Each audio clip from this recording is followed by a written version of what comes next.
What's up, everyone? Welcome into DodgerHeads, presented by DodgerBlue.com, your home for the 2020 World Series champion Los Angeles Dodgers. My name is Jeff Spiegel, joined once again by Justin Lorber. We are here to break down the 2021 Major League Baseball draft, which just ended. Justin, it's good to have you. You're the guy that wishes this was another 20 rounds, right?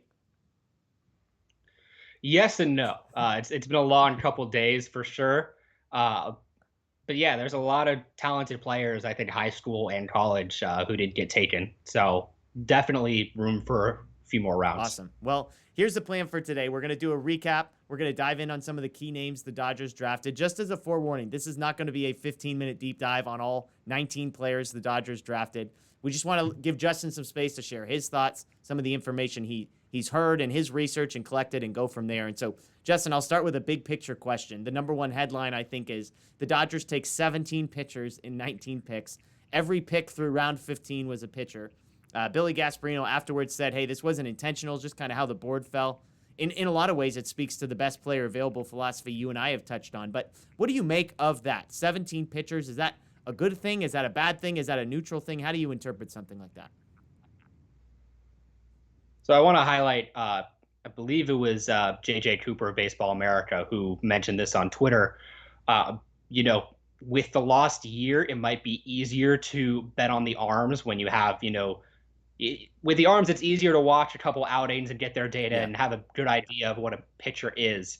Whereas hitters, you probably want to see that over a longer time period. Right. And those are also guys who may have suffered more due to the layoff. And that may have played a role in just how they evaluated and how, the board ended up being what it was, to the point where they ended up taking pitchers at, their first 14 picks.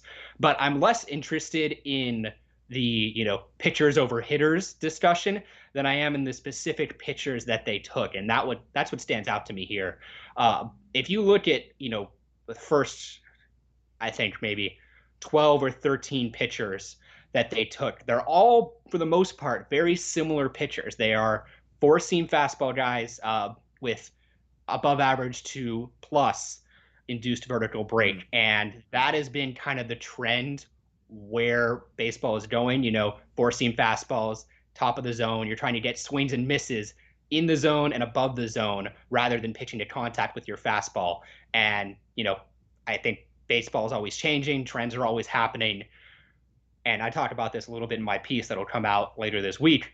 But, trends change. And so maybe that isn't always the way pitching is going to be. But if you trust the Dodgers and you think they know what they're doing, they think that is going to stick around for a while, because those are the kind of guys that they took. And additionally, they also took, probably on the whole, more stuff over command guys than they did command over stuff guys. And I think that's interesting as well, because another one of the discussions leading up to this draft with certain guys, like, for example, Michael McGreevy, who went 18th to the Cardinals, was, okay, you have these athletic strike throwers that once you get them into a major league development program, their stuff is going to tick up, miles per hour is going to go up a little bit on the fastball, secondary stuff will improve, and then they already have that strike throwing ability. That wasn't really something, at least as it appears. We don't know who they wanted or who they didn't take that they couldn't get. But from the guys that they took, it looks like the Dodgers were valuing stuff more than command. Yeah, and it's interesting, right? It's like you're always looking for inefficiencies, and in one hand, you like the conviction that the Dodgers drafted with. They have a philosophy. They think the vertical movement on a four-seam fastball, it matters, and they went all in. They didn't say, well, let's take a few guys, but then hedge our bets. They just said, we're all in on vertical movement on the four-seam fastball. To your point, maybe that wasn't the plan. Maybe those are the guys that fell to them. But it's interesting. I guess the last thing before we dive into specifics, if I had told you beforehand the Dodgers are going to take 17 pitchers and just two position players, and one of those two is unlikely to sign. So if I tell you that 17 of the 18 guys the Dodgers sign are pitchers, do you care about that? Does that move the needle one way or the other for you at all? I think it's interesting just because it's such a wide imbalance. Yeah. And I don't think there was this, large organizational need for pitchers. Obviously, there has been a need for pitchers at the major league level in the last, week to 10 days. But I want to be clear, because I know some people might think otherwise. It has absolutely nothing to do with how they draft. Not even a little bit. None of these guys are playing in the majors this season. None of them almost certainly are going to play next season. I think the first you would see is probably someone in 2022. But even then, it's a question mark. So this does not have anything to do with the Dodgers' recent pitching needs. Yeah, and you're saying 2023. So not 2021, not 2022, but 2023 at the very earliest. And even then, you're probably talking about a relief pitcher, a guy that maybe is on the relief side and definitely not a starting pitcher that quickly. And that's just based on, I mean, look at a guy like Bobby Miller, who has turned out to be an absolute stud. Here he is, basically a year and a half after his draft, and he's nowhere close to the major league level. So, well, let's dive into some specific picks here because I think this is where it gets interesting, and we'll throw some graphics up here. So here's rounds 1 through 5. The Dodgers took Maddox Bruns, a lefty out of high school, at pick number 29. They forfeited their second-round pick because of the Trevor Bauer signing. Peter Hubeck, high school right-hander, at 101. Nick Nastrini, a right-hander out of UCLA, at 131. And Ben Kasparius in the 5th round out of UConn, another right-handed pitcher. So I'll start at the top. You and I did a video breaking down Maddox Bruns right after the first round of the draft on Sunday night. You've had a few days to let that pick simmer. I'm curious, have your thoughts or your perspective on him changed? Have you read anything from people that you trust that sways you or that are nuggets that maybe you weren't aware of on Sunday night? I think I'm a little more positive on the pick than I was Sunday night. I think the fastball will play. The characteristics I think are good in terms of the spin direction. It gives them a really good base to work off of, and obviously the velocity is already there. Some of the most premium velocity in this high school pitching class. And the Dodgers, their kind of line of thinking is, well, he had this jump in stuff last summer that kind of caused these control issues. And, he started to grow into his command over the spring, and we think that's going to continue as he becomes more comfortable with this stuff, after he wasn't used to it. And I think that's certainly plausible. You hope it's true. Time will tell if it is, but I think it's definitely a plausible explanation for, the command issues. And obviously, I hope that is the case, that he was just uncomfortable with the jump and stuff and continues to grow into better command and strike throwing. Yeah, absolutely. Well, the second pick, Peter Hubeck, another high schooler. So there's a couple interesting things here. One is, I'm curious your thoughts on the Dodgers going back to the high school well, knowing that with the slot value and that kind of thing, typically high school players tend to be on the higher side, if not over slot value. So a high school guy in the first round, a high school guy in the third round for a team that has the second lowest bonus pool out of everyone. That's interesting because do they have the budget to sign both of those guys is one question. But also, he's a guy, in reading some of the stuff, most of which was retweets, I think, that came from your account. But he seems like a guy a lot of people are really excited about. Yeah, Peter Hubeck is an exciting prospect. I think a little different than Bruns. Bruns is already built pretty well.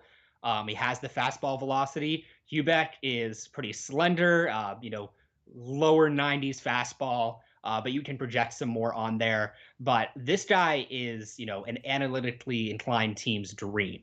High spin efficiency fastball with good vertical movement. Pretty good downer curveball. Changeup has come along over the course of the spring. Scouts think it's, a pretty solid third offering. And I think just, it's in a clean athletic delivery.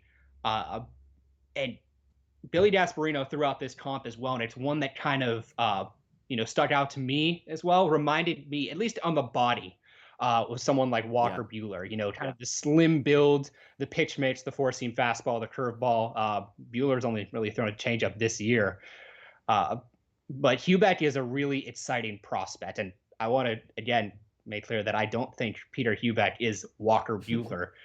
That's just, on the body and the pitch mix. And I think the same thing for Maddox Bruns. When you have someone who is a vertical arm slot, fastball carry lefty with a slider and a curveball, you think Clayton Kershaw. But that doesn't mean that he's Clayton Kershaw or going to be Clayton Kershaw. It's just, similar styles. And I think that's something that during the draft process, a lot of people get confused about with comps. Because a lot of times, scouts will comp a player to someone that looks like them, but that doesn't mean the performance is going to be the same. So I do just want to throw that out there, so no one is going to clip this and say, I said he's Walker Buehler. Yeah.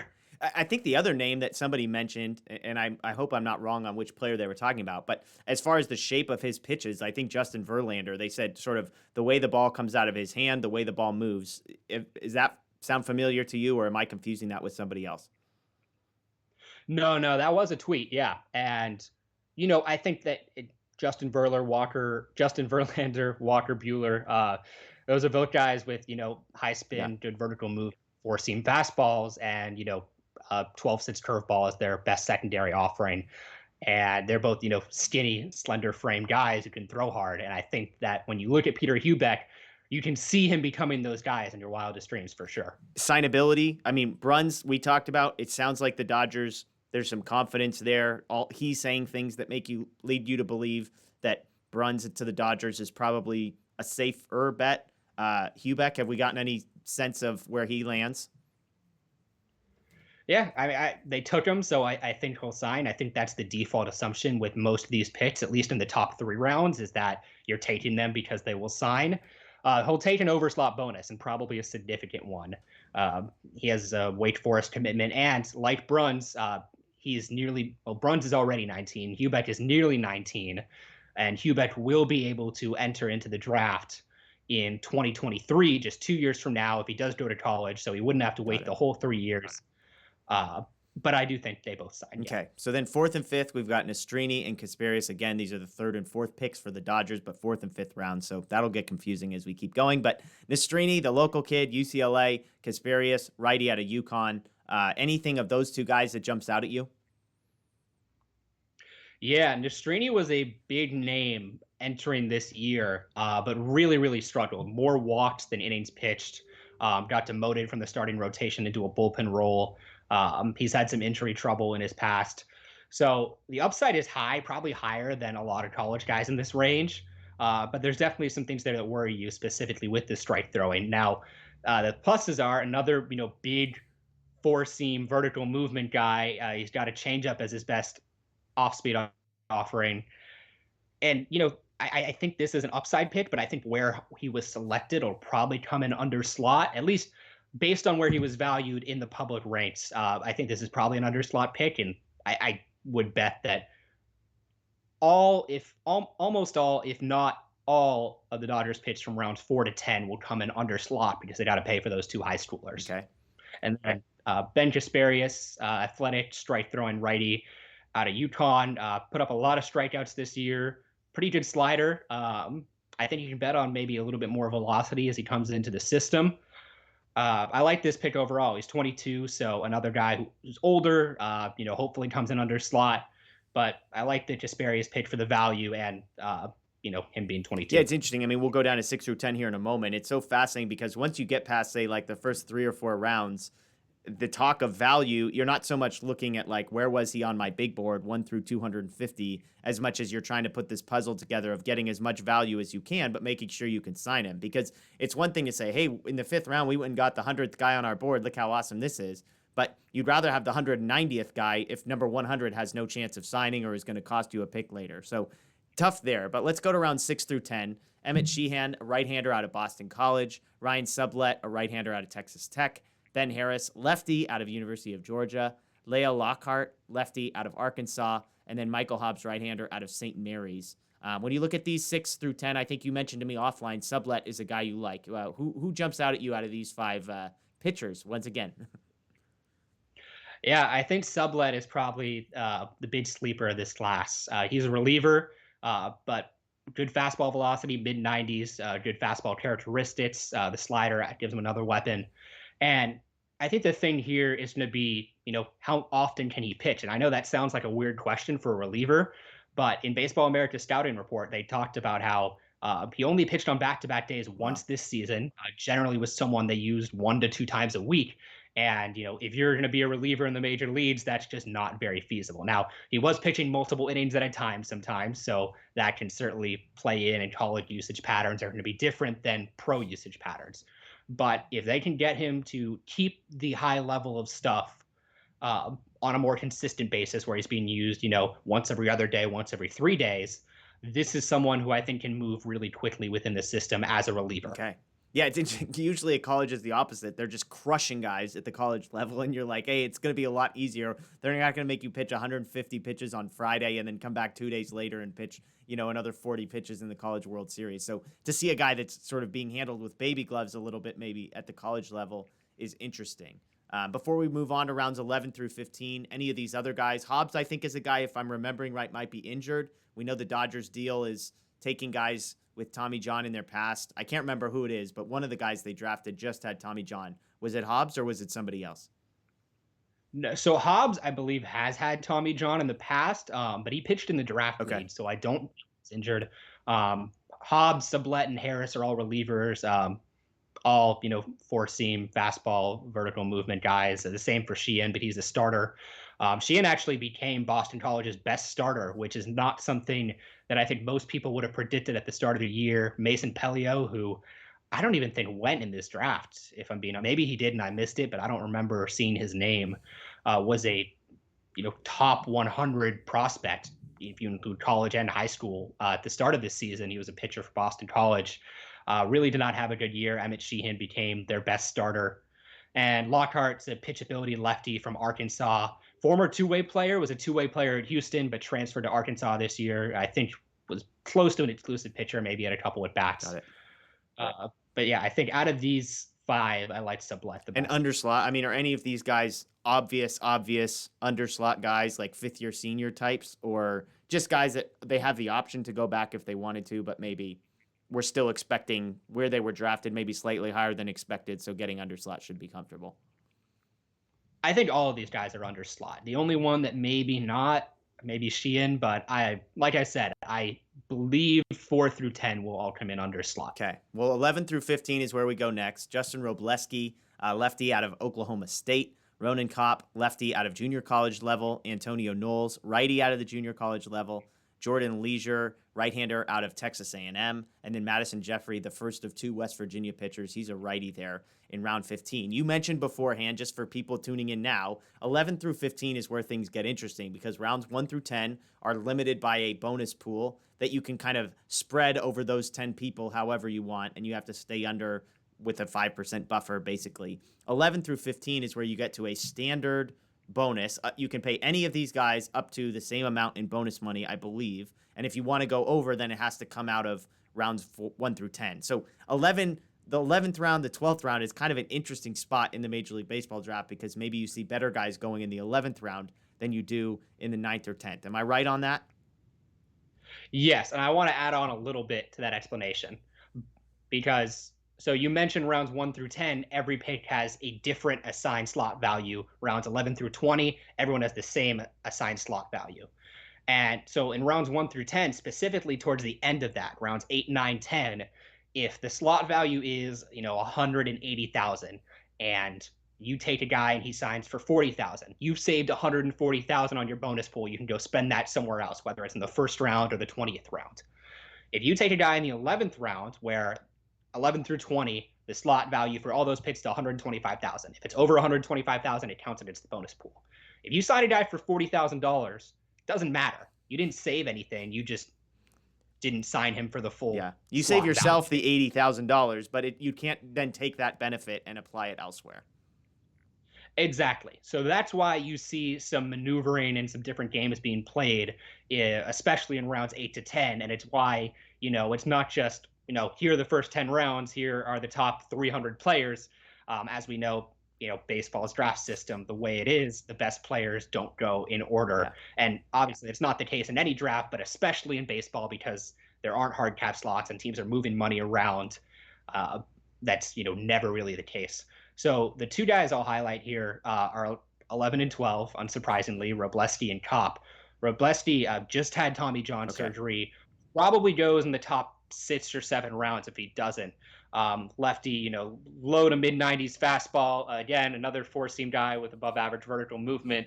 I feel like I keep repeating myself and saying the same thing, but it's really true for the majority of these guys, at least in the first half of this draft, with the pitchers they took. They're, similar profiles, at least with their fastballs.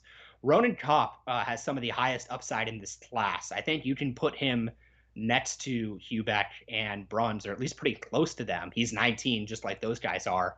or at least Hubert will be soon. A ton of upside here.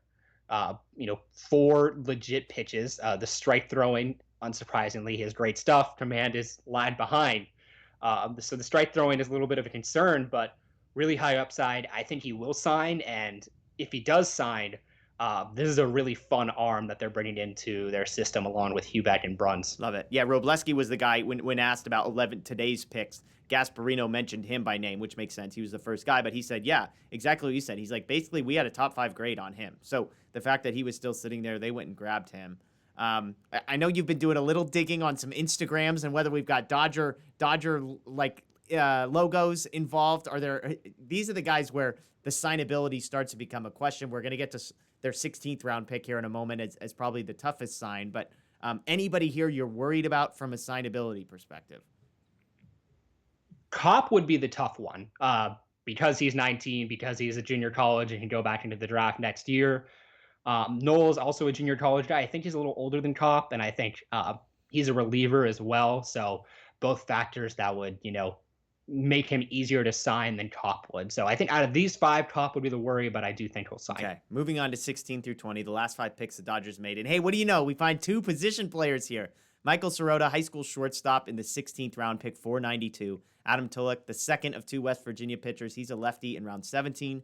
Damon Keith from Cal Baptist, an outfielder in the 18th round. Gabe Emmett, junior college righty in the 19th. And then Charlie Connolly out of Navy, a right-handed pitcher in the 20th round. Sirota is the headliner. He's the first position player the Dodgers drafted, a high school kid.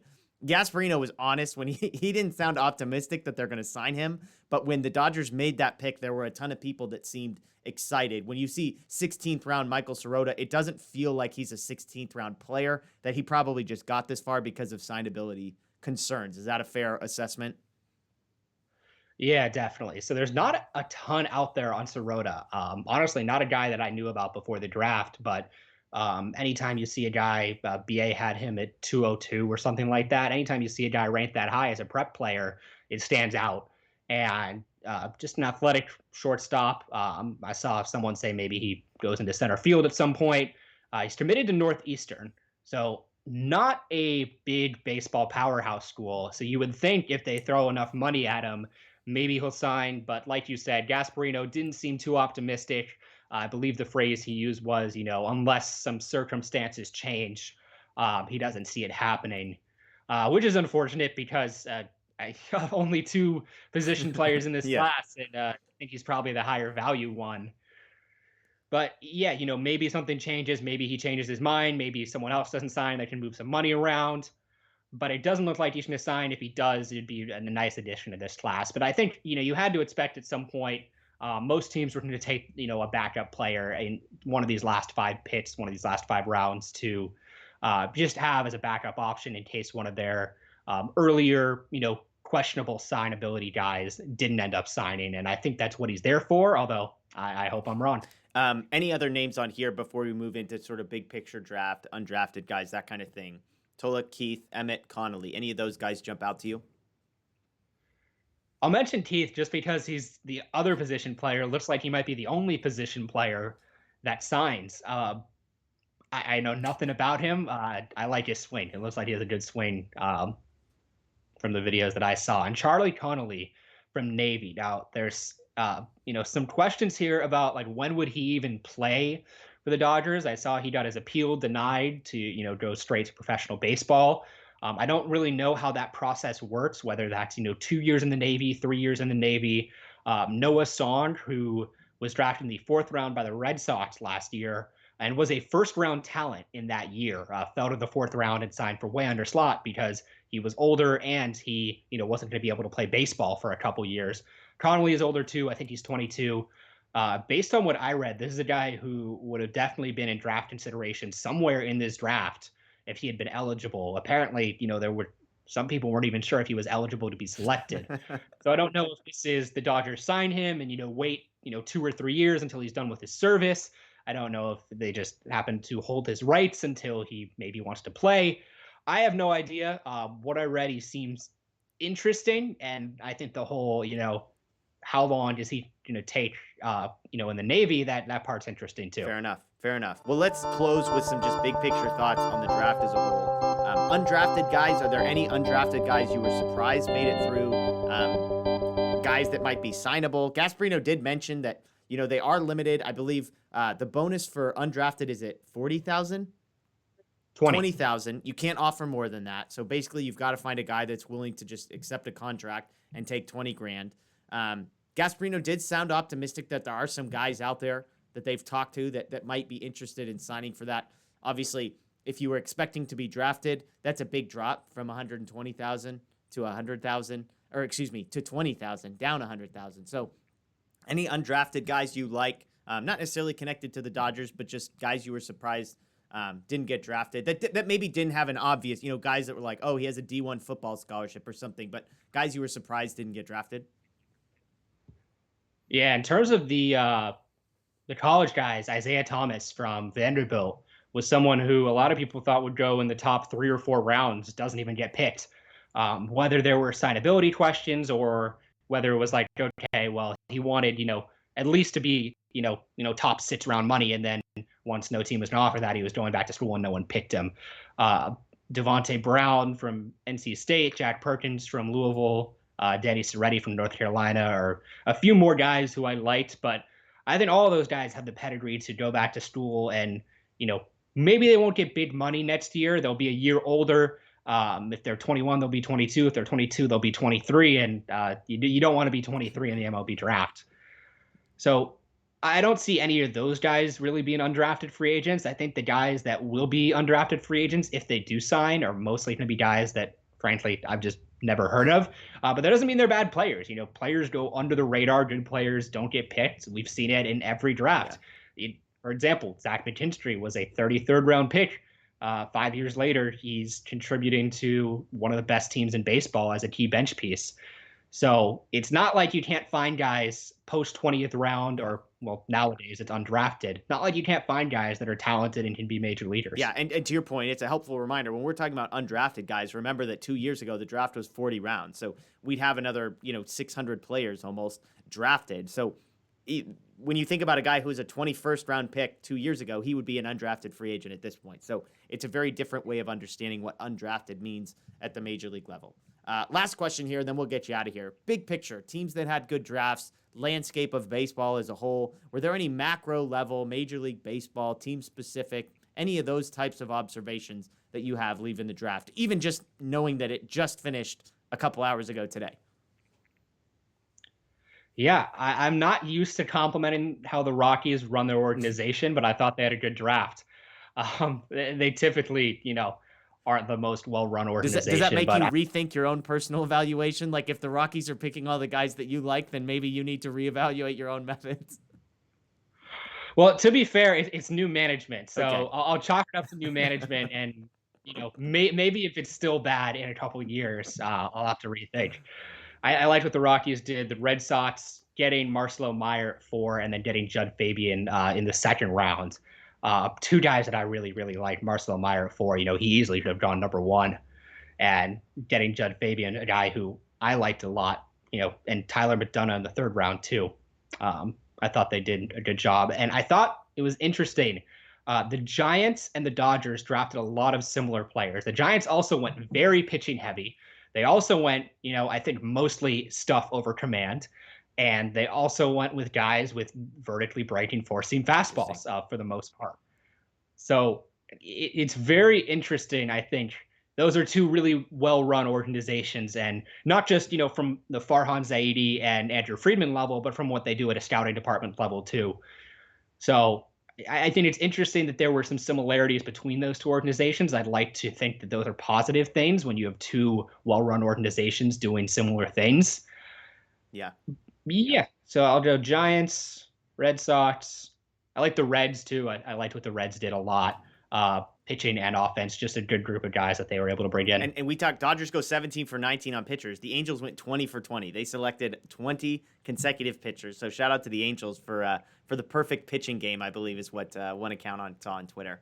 So I'll throw this one at you. Dodgers acquisition made today. I've got to ask because it's my alma mater, the University of Oregon. Jimmy Sherfy signed. He was DFA'd by the Giants. He comes over. He joins Jake Reed and Garrett Clevenger as 3 members of the 2013 University of Oregon baseball team. I love the Ducks. I'm not admittedly a huge college baseball fan in general, but you got any thoughts on Jimmy Sherfy? He was nasty in college. I remember that much. Yeah, I don't know if his buddy Jake Reed will be there for long. I think this is probably a move, and they option either Reed or Uceta. And look, the Dodgers have had a lot of trouble in low leverage opportunities. The high leverage guys have been good. Yeah. If you look at the last 8 or so years with the Dodgers bullpen woes, it's been the high leverage guys that they've had trouble with. They've had trouble finding guys to set up Kenley. The last couple of years, it's been Kenley himself. He's looked great this year, so that's not an issue. But it's been the low leverage innings that have given them trouble, and they've had to bring in those guys into games that weren't competitive at all because the low leverage guys couldn't hold down the fort. And Sherfy isn't someone who's going to be a high leverage pitcher. Really good slider. He's a slider dominant pitcher. I think it's more than 50% slider with him. I saw his fastball velocity is the highest of his career, but that's only about 94. He's a guy who is going to pitch low at leverage innings to get the job done. What complicates things is he doesn't have any option years remaining, which is why he got DFA'd and didn't just get sacked down to AAA by the Giants. So, I wonder how long he remains with the team. I think that's going to depend heavily on the injury situation for sure. With a lot of these guys on the actually, I should say Edwin Uceta's on the injured list. He is not on the IL. So maybe Jake Reed stays up and they send down someone like Zach Retz and keep an extra arm up. Yeah. But yeah, it's going to depend, I think, how soon these injured guys can get back. And look, if he kills it, I don't think they have a problem leaving him in low leverage relief because that's an area where they've struggled this year. The best case scenario is you find a guy like Bickford, you bring him out the scrap heat, you throw 5 innings with him, and you're like, hey, you like what you see. Now, Victor Gonzalez, Jimmy Nelson, both sent to the injured list with mysterious injury ailments, similar injury ailments. So both of those guys, Nelson I know specifically, they're expecting to activate ahead of the Giants series, it sounds like. So Sherfy might get a couple days in Colorado to see what he can do. But yeah, to your point, his buddy Jake Reed might be the guy heading out the door, unfortunately. So anyways, Justin, we appreciate you. We appreciate your time going through all 20 rounds with us. Lot to see here. Check out futuredodgers.com. Check out Justin on Twitter. As he said, he's going to have a lot of write-ups, I imagine, in the next few days on individual guys, on the draft class as a whole. I'm sure at some point in the next couple months, we'll get some prospect information, maybe an update or two there. So if you're not already following Justin on social media at Future Dodgers, please do that. We appreciate you joining us. Check out Dodger Blue 1958. We'll have our own coverage of all the draft coverage, Billy Gasparino post-draft press conference, that kind of thing. Anyways, enjoy the All-Star game. It's about to happen. By the time you watch this, maybe it's already happened, but All-Star game tonight. Justin, we appreciate your time. Enjoy the rest of your week. Take a break now that the draft's over, all right? Will do. The best team holding a trophy high in the air. The Los Angeles Dodgers, champions of the baseball world.